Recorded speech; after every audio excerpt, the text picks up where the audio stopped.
તો અહીંયા છે ને મેં 3 કેરી લઈ લીધી છે. તો અહીંયા મેં કેરીના પીસીસ કરી લીધા છે રફલી. પછી અહીંયા 7 થી 8 મરચાં લીધા છે, ફુદીનો લીધો છે,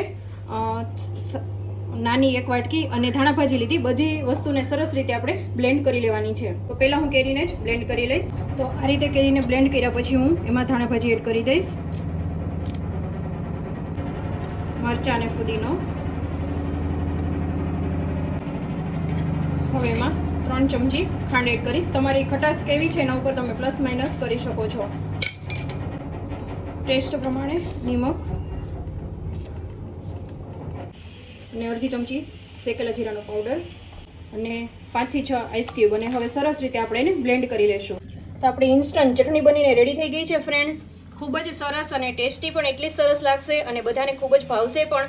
અને રોટલી, પરાઠા, પછી ઢોકળા એની સાથે તમે લઈ શકો છો, એમ જ ખૂબ જ સરસ ભાવશે. તો આઈ હોપ કે આજનો વિડીયો તમને પસંદ આવ્યો હશે. વિડીયો પસંદ આવ્યો હોય તો યુટ્યુબમાં ચેનલને સબસ્ક્રાઈબ કરજો, ઇન્સ્ટાગ્રામમાં પેજને ફોલો કરવાનું ભૂલતા નહીં અને ફેસબુકમાં પણ પેજને ફોલો કરવાનું ભૂલતા નહીં.